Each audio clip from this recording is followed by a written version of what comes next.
제가 오늘 말씀을 준비하면서 적지 않은 고민이 들었습니다.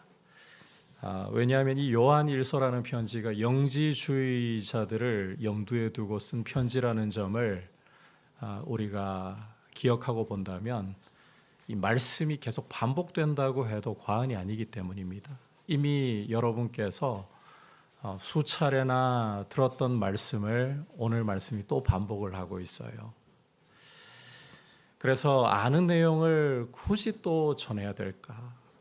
여러분들의 마음에 선입견이 생기고 오히려 듣고 싶지 않은 마음이 일어나진 않을까? 이런 고민이 저를 잠시 주춤하게 만들었습니다. 그럼에도 불구하고 오늘 여러분께서 들었고 귀에 딱지가 않도록 들었던 이 말씀을 또 반복하는 것은 성경이 그렇게 하기 때문입니다. 성경이 반복하고 또 반복하는 것은 중요하기 때문에 강조하는 거예요.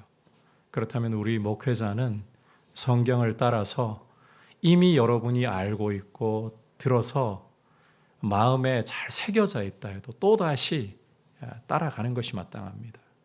그래서 오늘 우리가 함께 잘 알고 있는 내용이지만 다시 한번 이렇게까지 강조하시는 말씀을 귀 기울여 들음으로써 주님이 우리에게 주시는 음성을 듣는 시간 되기를 원합니다. 오늘 말씀을 우리가 차례로 좀 살펴보면서 우선은 어떻게 우리가 사랑을 알게 되었는가, 그리고 다음으로는 서로 사랑하는 것이 얼마나 중요한 일인지 그 중요성에 대해, 마지막으로는 서로 사랑할 때에 우리에게 어떤 복된 결과가 따라오는가, 이렇게 살펴보면서 주시는 음성을 들으려고 합니다. 자, 먼저 우리가 어떻게 사랑을 알게 되었는가 한번 따라합시다. 하나님이 우리를 위해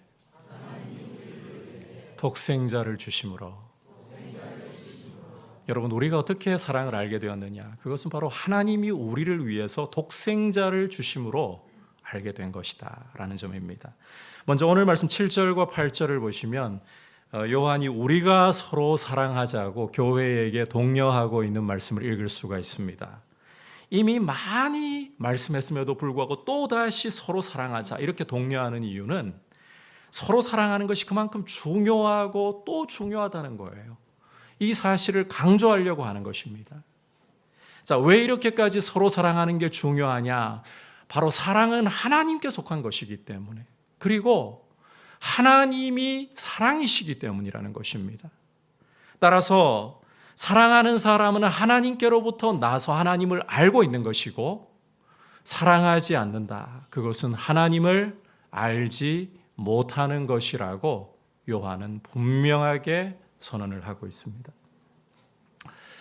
이제 이어서 요한은 하나님이 사랑이실 뿐만 아니라 그 사랑을 우리에게 어떻게 나타내셨는가를 우리에게 보여주고 있습니다. 함께 9절 한 목소리로 읽도록 하겠습니다. 시작. 하나님의 사랑이 우리에게 이렇게 나타난 바 되었으니 하나님이 자기의 독생자를 세상에 보내심은 그로 말미암아 우리를 살리려 하심이라. 자, 하나님께서 당신의 사랑을 우리에게, 우리 인생에게 나타내신 방식이 무엇입니까? 자기의 독생자를 세상에 보내주신 것이죠. 하나님이 당신의 독생자이신 예수 그리스도를 우리를 위해서 보내주셔서 그로 말미암아, 예수 그리스도로 말미암아 세상을, 우리를 살리려고 하셨다는 것입니다. 이게 바로 하나님이 하나님이 우리를 향해서 사랑을 보여주신 방식이에요. 독생자를 우리 위해 아끼지 않고 내어주심으로 우리를 사랑하심을 나타내셨다. 여러분, 하나님께서는 지극히 높은 보좌 위에 앉으셔가지고 말로만 내가 너희 인생 사랑한다, 내가 너희 너무 사랑한다, 이렇게 하시지 않았습니다. 오히려 자기의 독생자를 우리 위해 세상에 보내심으로, 우리를 살리려고 세상에 보내심으로 실천적인 사랑을, 독생자를 손해보는 사랑을 우리에게 나타내셨다는 거예요. 이게 하나님이 우리를 사랑하시는 방식이라는 거예요. 자, 그렇다면 이제 한 가지 궁금증이 생깁니다. 왜 하나님께서는 우리를 살리려고 독생자를 세상에 아끼지 않고 보내신 것인가? 그 이유를 10절에서 보다 상세하게 구체적으로 보여주고 있습니다. 함께 보겠습니다. 시작. 사랑은 여기 있으니 우리가 하나님을 사랑한 것이 아니요 하나님이 우리를 사랑하사 우리 죄를 속하기 위하여 화목제물로 그 아들을 보내셨습니다. 자, 왜 하나님이 우리를 살리려고 세상에 아들을 보내셨다라고 말씀합니까? 우리 죄를 속하기 위하여. 우리 죄를 속하기 위해서 아들을 아끼지 않고 내어주셨다는 거예요. 여러분, 영지주의자들은 우리 주 예수님이 사람의 모습으로 보일 뿐 실제로 우리처럼 육체를 입고 사람으로 오신 것이 아니라는 헛된 주장을 펼쳤습니다. 많은 사람들을 그것으로 동욕했습니다.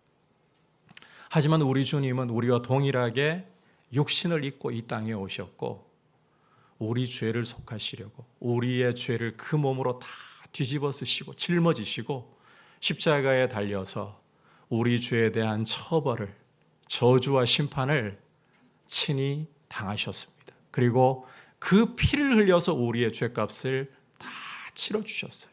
이게 우리 죄를 속한다는 의미입니다.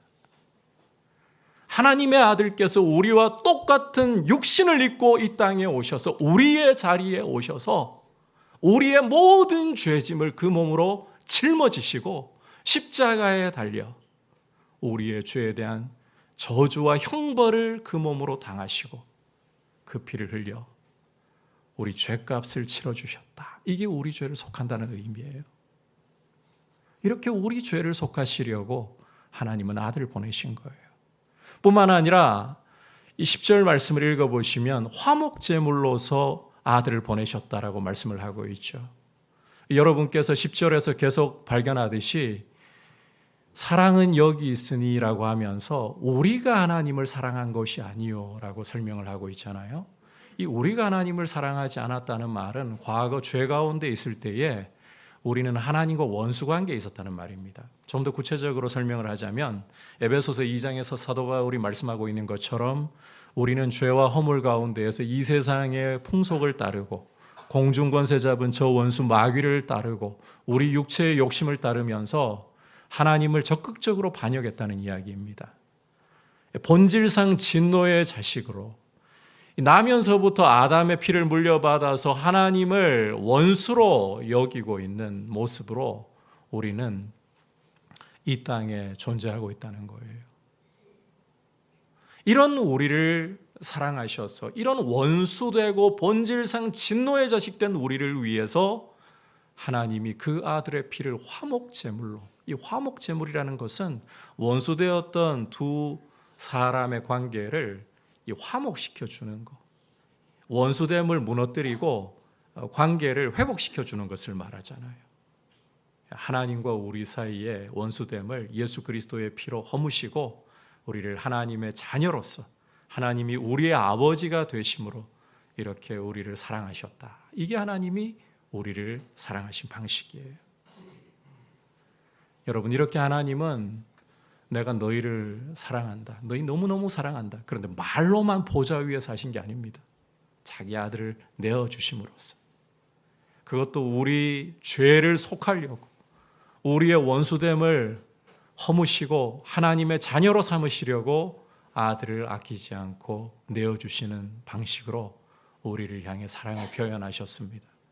이제 이 사랑을 우리가 받은 거예요.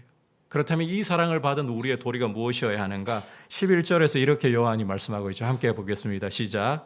사랑하는 자들아, 하나님이 이같이 우리를 사랑하셨은즉 우리도 서로 사랑하는 것이 마땅하도다.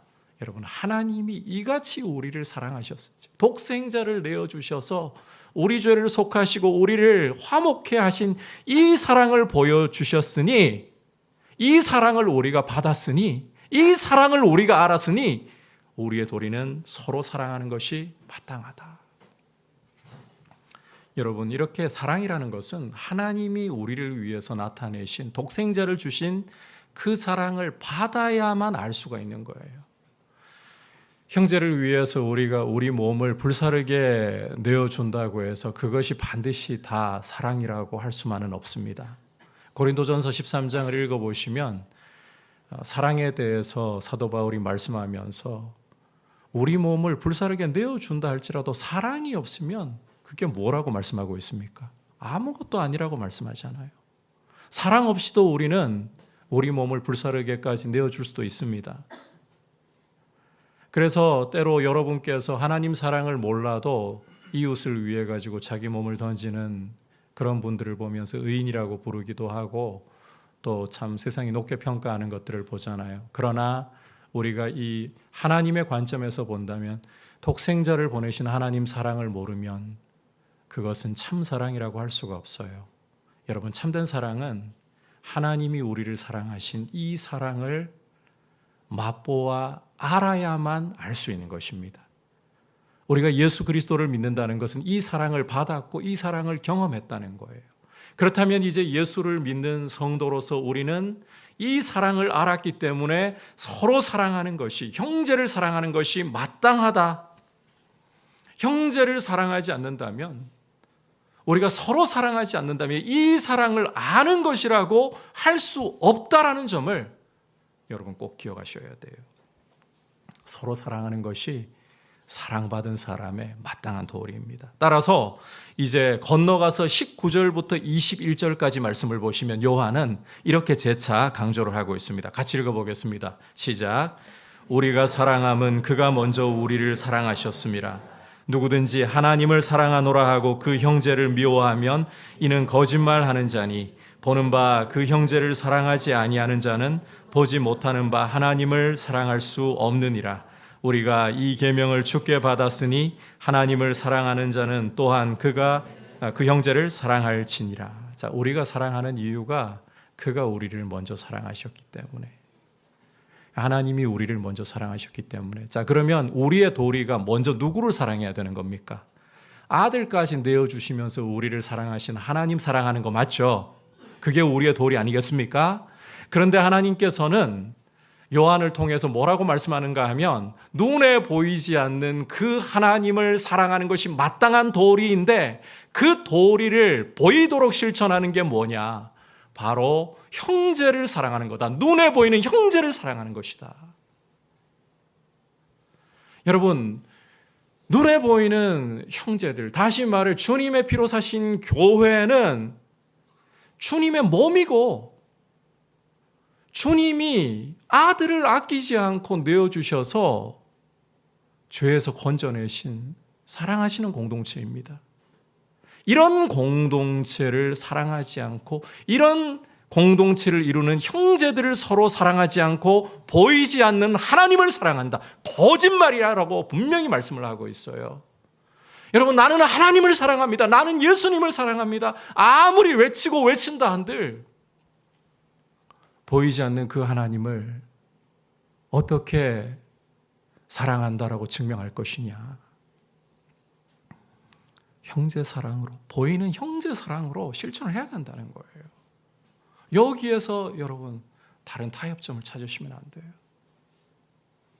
주님을 사랑합니다. 주님 더 사랑하고 저는 주님만을 가장 사랑하고 싶습니다 하면서 공동체를 외면해버린 채, 주께서 피로 사신 형제들을 외면해버린 채 산속으로 깊이 숨어 들어가서 동굴에서 나는 주님 더 깊이 만나기 원합니다. 이게 과연 주님 사랑하는 모습이냐는 거예요. 아닙니다, 여러분. 일시적으로 주님께 더 집중하고자 주님 앞에 때로는 서원을 이루고자 주님 더 깊이 만나고자 시간을 내어가지고 그렇게 주님께 집중할 수는 있습니다. 하지만 주님을 진정으로 사랑하는 표는, 눈에 안 보이는 주님을 진정으로 사랑하는 표는 뭐냐? 그분이 피 흘려서 사신 주님의 교회를, 눈에 보이는 형제를 사랑하는 거예요. 사랑하지 않으면 하나님을 사랑한다. 다 거짓말이라는 겁니다. 그래서 여러분, 서로 사랑해야 돼요. 우리가 주님의 사랑을 받았다면, 독생자 아끼지 않고 내어주시는 그 하나님 사랑을 우리가 받았다면 우리도 서로 사랑하는 것이 마땅하다. 우리가 이렇게 서로 사랑할 수 있기를 주님의 이름으로 축복합니다. 자, 그렇다면 이제 계속해서 이 서로 사랑하는 게 왜 그렇게까지 중요하냐? 굉장히 중요할 수밖에 없는 이유가 있어요. 서로 사랑한다는 것은 굉장히 중요한 두 가지 증거이기 때문입니다. 첫 번째는 하나님이 그 안에 거하시는 증거. 두 번째는 성령께서 일하고 계시는 증거. 이걸 분리해서 말한다는 것도 실은 어울리진 않지만 그래도 여러분 이해를 돕기 위해 좀 분리해서 말하자면 왜 서로 사랑하는 게, 형제가 서로 사랑하는 게 너무 중요하냐? 하나님이 내 안에 거하신다는 증거이고 성령님이 일하고 계신다는 증거이기 때문이라는 거예요. 12절과 13절 함께 읽어보겠습니다. 시작.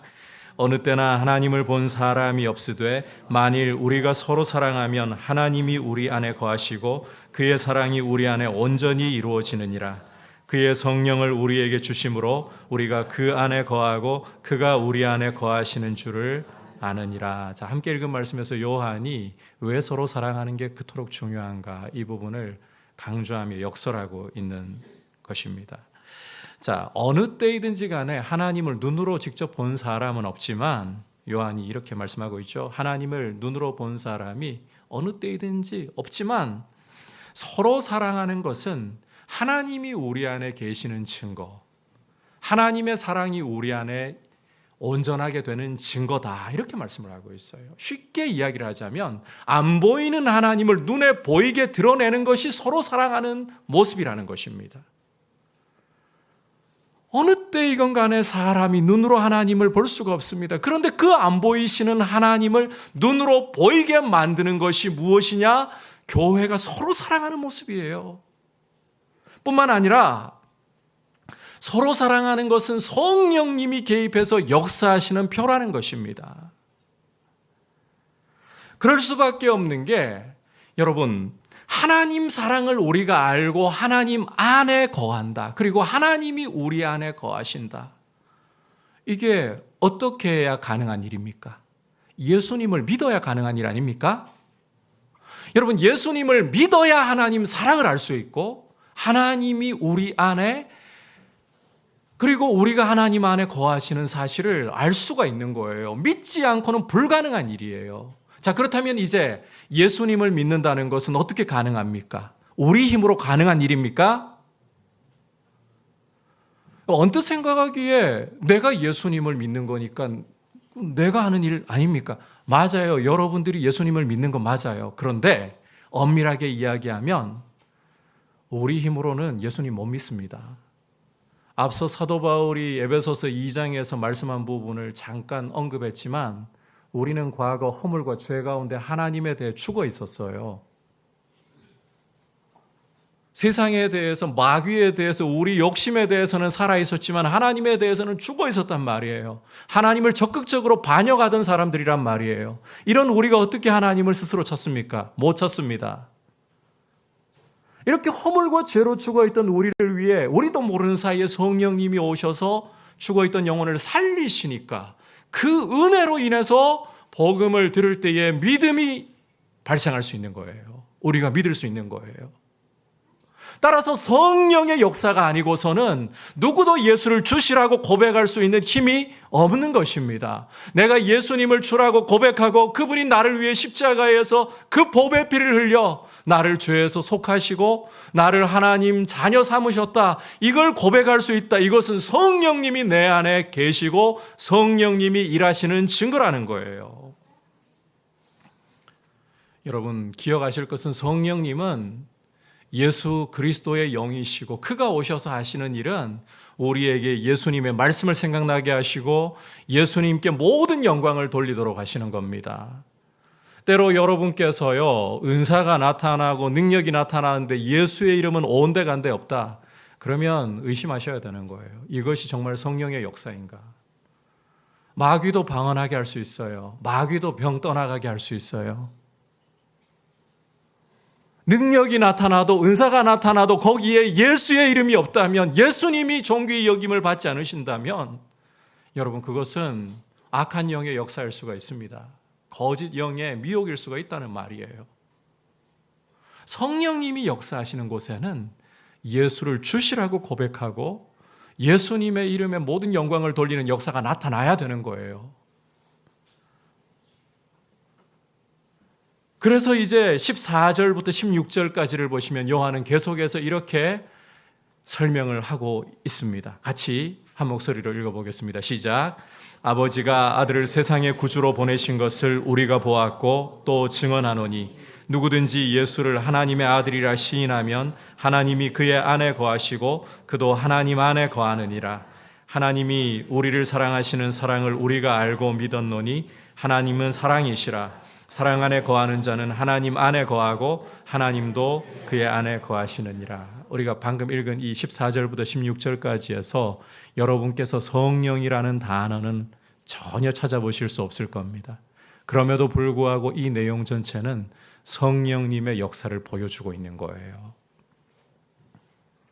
앞서 말씀드린 것처럼 예수님을 주시라고 하나님의 아들이라고 시인하는 것부터가 성령님 역사 아니고는 불가능한 일입니다. 그처럼 성령으로 말미암아서 예수를 하나님의 아들로 시인하는 바로 그 사람 안에 하나님이 거하시는 것이고 그 사람도 하나님 안에 거하시는 표를 갖고 있는 거예요. 그 사람 안에 하나님의 사랑이 온전하게 되는 거예요. 서로 사랑할 수 있다는 말이에요. 이렇게 서로 사랑한다는 것은 여러분 굉장히 중요한 것입니다. 바로 하나님이 내 안에 거하시고 성령님이 내 안에서 일하고 계시는 중요한 증거이다.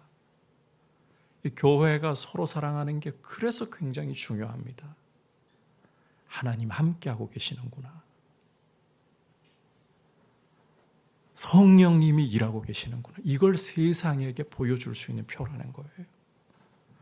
여러분, 교회가 사랑이 식어져서 냉랭하고 서로 싸우고 분열하잖아요. 세상은 거기에서 하나님을 못 봅니다. 세상은 거기에서 성령님의 일하심을 볼 수가 없는 거예요. 서로 사랑하는 곳에 하나님이 계시고 서로 사랑하는 곳에 성령님이 일하고 계시고 분열이 일어나고 이간질이 일어나고 다툼이 일어나는 곳에는 마귀가 역사하고 있다. 여러분 이걸 기억하셔야 돼요. 틀림없는 사실이에요. 뒤에서 형제를 이간질하고 미움을 불러일으키고 그러면서 난 성령 충만해. 거짓말입니다. 있을 수가 없는 일이에요. 오히려 분열되어 있던 곳에서라도 우리가 주 안에서 하나가 되어야지. 주 안에서 서로 사랑하려고 좀 손해를 봐야지. 이 성령님의 역사인 거예요. 하나님이 함께 하시는 증거인 거예요. 여러분, 서로 사랑함으로 우리가 귀한 증거를 가지기를 바랍니다. 하나님이 함께 하시고 성령님이 함께 하신다는 증거를 우리 안에 가질 수 있기를 축복합니다. 이것이 세상을 위해서도 꼭 필요한 거예요. 단지 교회가 서로 잘 뭉쳐서 숫자 늘리고 잘 서가야 된다. 이 차원만이 아니라 그보다 더 중요한 것은 세상이 볼 때에 하나님을 볼 수 있게 하고 성령님의 역사를 볼 수 있게 하려면 사랑해야 돼요. 하나가 되어야 되는 거예요. 이 은혜를 풍성히 주시길 축복합니다. 이제 마지막으로 이렇게 서로 사랑할 때에 성도에게 찾아오는, 따라오는 복된 결과가 무엇이냐? 한번 따라합시다. 온전한 사랑은 두려움을 내어쫓습니다. 두려움이 쫓겨나간다는 거예요. 자, 함께 17절과 18절 읽어보겠습니다. 시작. 이로써 사랑이 우리에게 온전히 이루어진 것은 우리로 심판날에 담대함을 가지게 하려 함이니 주께서 그러하신 것과 같이 우리도 이 세상에서 그러하니라. 사랑 안에 두려움이 없고 온전한 사랑이 두려움을 내쫓나니 두려움에는 형벌이 있음이라. 두려워하는 자는 사랑 안에서 온전히 이루지 못하였느니라. 자, 함께 읽은 말씀에서 17절에서 이로써 사랑이 우리에게 온전히 이루어졌다. 이 말은 서로 사랑함으로써 사랑이 온전히 이루어졌다. 이 뜻입니다. 자, 주목할 것은 서로 사랑함으로 이 사랑이 온전히 이루어지는 것은 놀라운 결과를 가져온다는 건데 말씀에서 보듯이 우리로 심판날에 담대함을 가지게 된다. 심판 날에, 우리 주님 다시 오셔서 세상을 심판하실 날에 담대함을 가지게 된다. 이 결과를 가져온다는 거예요. 요한은 그럴 수밖에 없는 이유를 계속해서 설명을 하고 있습니다. 사랑의 중요한 특징은 그 속에 두려움이 없다는 것. 사랑 안에는 두려움이 없는 것이기 때문에. 그리고 온전한 사랑이라는 것은 오히려 두려움을 내어 쫓아버리는 일을 하기 때문이다. 그렇게 말씀을 하고 있어요. 여러분, 이 두려움이라는 것은 원래 죄와 형벌과 함께 가는 겁니다. 우리가 잠시 에덴 동산으로 좀 눈을 돌려가지고 하나님이 처음 세상을 창조하시고 사람을 창조하셨을 때의 모습을 보면 그 속에 두려움이 없었어요. 하나님을 향한 경건한 두려움, 이걸 우리가 경외라고 하잖아요. 경외함은 있었지만 불안하고 쫓기고 숨으려고 하는 공포, 두려움은 전혀 없었습니다. 그런데 언제 이런 두려움이 사람에게 찾아왔습니까? 바로 선악을 알게 하는 열매를 따먹고 죄를 지으면서부터이죠. 그전에는 동산에서 거니시는 하나님의 소리가 반가워서 달려나갔을 겁니다. 성경에 그렇게 기록은 없지만 아담과 하와가 하나님의 소리를 들을 때에 반가워서 달려나가면서 하나님을 불렀을 거예요. 그 품으로 뛰어들었을 거예요. 그런데 죄를 짓고 나니까요, 동산에서 거니시는 하나님 소리를 듣는 순간에 어떤 일이 벌어졌습니까? 숲을 속으로 숨어버렸습니다. 두려움이 그 마음을 장악했다는 거예요. 이렇게 죄가 들어오고서 두려움이, 형벌에 대한 두려움이 따라오기 시작하는 거예요. 여러분, 이 두려워한다는 것은 죄가 해결되지 못했구나. 바꿔 말하면 사랑 안에서 온전해지지 못했구나. 이걸 보여주고 있다는 것입니다. 우리가 십자가 앞에 나아가서 십자가에서 우리를 위해 하나님이 나타내신 그 사랑을 주목할수록, 우리 위해 십자가에 달려 그 보배 피를 흘리신 예수 그리스도를 주목할수록 여러분, 우리의 죄가 사하여졌음을 더욱더 깊이 깨닫게 되고 하나님의 사랑을 더 알게 되면서 두려움은 우리 속에서 사라져갈 수밖에 없어요. 그리고 우리가 서로 사랑하는 도리를 행함으로 공동체 안에서 빛이 더욱더 퍼져나가면서 두려움은 자리를 잡을 곳이 점점 없어져 가는 거예요. 그게 정상인 거예요. 그런데 우리 안에 두려움이 계속해서 고개를 들고 두려움이 만연해진다. 무슨 이유일까요?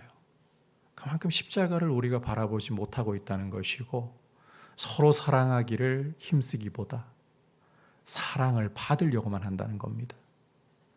여러분, 사랑하려고 하는 사람들은 상대방을 배려하려고 합니다.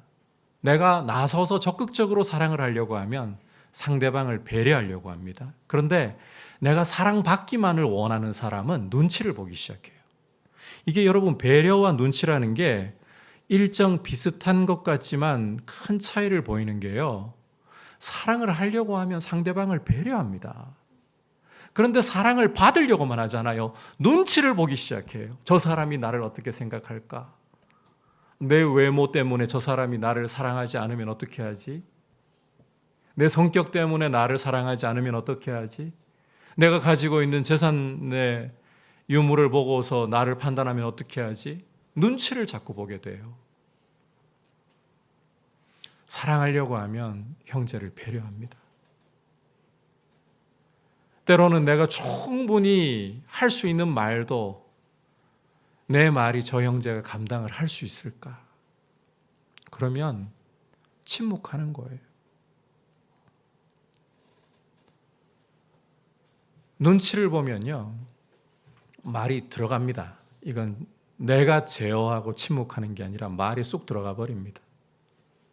말을 걸어도 피하려고 해요. 두려움이 있으니까. 똑같은 모습처럼 보여도 배려하고 내가 침묵하는 것은 피하지 않아요. 어떻게 도와줄까? 어떻게 서로 도움을 주고받을 수 있을까? 하나님 사랑을 우리가 깊이 알기 위해서 십자가 앞으로 나아가야 됩니다. 그리고 십자가에서 여러분 우리 죄 사함 받았음을 우리가 주님을 바라보면서 더 깊이 인식하고 그리고 그 사랑 가운데서 우리가 이제 형제를 더욱더 적극적으로 사랑하려고 할 수 있기를 축복합니다. 하나님이 우리를 위해 아들을 내어주신 같이 우리도 우리 자신을 내어줘야 되는 거예요. 그런 사랑을 할 때에 두려움이 쫓겨나가는 겁니다. 그리고 심판날에 우리 주님 오실 때에 그분 앞에 담대히 서 있는 공동체, 이런 두려움 없는 공동체가 여러분 세상을 이겨요. 일부에 잠깐 그런 이야기를 드렸습니다만 이 사랑에 두려움이 없다는 것은 일반적인 영역에서도 조금씩은 흔적들이 드러날 수밖에 없습니다. 과거에 제가 그런 이야기를 들어본 적이 있는데 아마 여러분 중에서도 들어보신 분들은 들어보셨을 거예요. 어떤 아이가 호랑이 우리 앞에서 이게 위협을 당하고 있으니까요. 머리가 호랑이에게 이 발톱에 잡혔나 그랬을 거예요. 엄마가 호랑이에게 덤볐어요. 제가 과거 서울동물원에 저희 아이들 데리고 놀러 갔다가 이 백호가 너무 멋있어가지고 그 우리 앞에 서 있어 본 적이 있어요. 백호가 포효를 하는데요. 제가 호랑이 포효하는 소리 처음 들어봤거든요. 이 텔레비전에서 뭐 영상으로만 듣다가 제 눈앞에서 포효하는 걸 처음 경험해 봤단 말이에요. 이거 만약에 야생에서 들었으면 진짜 다리가 얼어붙어 버리겠구나. 굉장히 겁이 날 정도로 이게 소리라도요 그냥 겁이 나도록 만드는 소리예요. 그런데 연약한 여인의 몸으로 호랑이에게 어떻게 덤벼들 수 있을까요? 아이 사랑하니까 덤벼드는 거예요. 사랑하니까 두려움이 쫓겨나가 버리는 거죠. 이런 흔적들이 예수를 안 믿어도 나타날 수 있어요. 하물며 우리가 그 사랑을 알 때에 그리고 그 사랑을 실천할 때에 우리 안에 거짓이 주고 마귀가 주는 두려움이 자리를 잡을 수가 없습니다. 빛이 가득하게 되는 거예요. 이런 공동체를 세워나갈 때에 세상을 향해 복음 증거에 큰 힘을 얻을 수 있습니다. 우리 한국교회는 지금 분열되어 가지고 말이 아닙니다. 어제 잠깐 제가 집에 가는 길에 횡단보도에 서 있는데 어떤 아주머니 한 분이 예수 믿고 천국 갑시다 하시는 거예요. 근데 이게 제가 이렇게 갑자기 옆에서 저는 시선을 정면으로 바라고 옆에서 갑자기 이렇게 훅 들어오니까 순간적으로 멈칫했었어요. 혹시 이단 아니야? 이런 의문부터 일어나더라고요. 그런데 가만히 쳐다보면서 이 말씀에서 예수 믿고 천국 갑시다. 이단 아니시겠구나. 그래서 이제 저 예수님 믿습니다. 그러니까 당장 돌아오는데도 할렐루야 하시면서 가시더라고요. 순간 제가 뒤에 남아 서서 고민이 들었습니다. 내가 예수 믿는 사람처럼 안 보였나? 목사인데 일부러 목사인 척은 안 하려고 해요. 제가 어디 이발을 하러 가건 가게를 가든 처음에는 목사인 걸 일부러 티 안 내려고 해요. 목사이면서 믿음 이야기하고 사랑 이야기하면 목사라서 그런가 보다 할까 봐서 일부러 정체를 안 밝혀요. 그런데 예수 믿는 티는 좀 났으면 좋겠는데 제 예수 믿는 티가 안 났나. 우리가 이게 세상이 우리를 볼 때 그런 티가 나야 돼요. 그건 사랑입니다. 서로 사랑하는 것입니다. 우리가 서로 사랑함으로 세상을 향해 예수 믿는 티를 좀 내시고 예수 믿는 티를 내는데요. 이상하게 티 내면 안 돼요. 성경적이지도 않은 걸 가지고 진리인 것처럼 외치고 사람을 저주하고 사람들에게 저속한 말들로서 그 티내서는 안 돼요. 예수 믿는 사람들은 사랑하는 모습이 우리의 트레이드 마크가 되어야 돼요. 그렇게 주님 사랑 드러내고 두려움이 쫓겨나가는 빛이 가득한, 그래서 사람들이 왔을 때에 참 이 공동체 안에 들어오니까 뭔가 밝아지는 것 같다. 예수 안 믿던 사람도 와서 밝아지는 것 같다. 이 공동체에 와서 하나님이 함께 하시고 성령님이 일하시니까 나도 모르게 여기 와가지고 이 예배 자리에 그냥 앉아 있을 뿐이었는데 나도 모르게 눈물이 난다. 이런 이야기들을 들을 때 있죠? 그렇게 가야 되는 거예요. 여러분, 이런 아름다운 공동체를 함께 세워나가기를 주님의 이름으로 축복합니다. 오늘 말씀을 통해서 어떻게 우리가 사랑을 알게 되었나, 그리고 서로 사랑하는 게 얼마나 중요한가, 또 서로 사랑하는 게 어떤 결과를 가져오는가를 보았습니다. 여러분, 하나님이 독생자를 우리 죄를 속하기 위해 화목제물로 내어주신 그 사랑을 통해 우리가 사랑을 알았고 서로 사랑하는 게 마땅합니다. 그리고 서로 사랑하는 것은 우리 안에 하나님이 거하시고 성령님이 일하시는 증거이다. 그리고 서로 사랑하는 것은 마지막 날에 주님 앞에 담대히 설 수 있는, 두려움이 쫓겨나가는 빛의 공동체가 되는 결과를 가져온다. 그러므로 서로 사랑하기를 축복합니다. 304장 함께 이제 말씀을 생각하면서 찬송 드리겠습니다.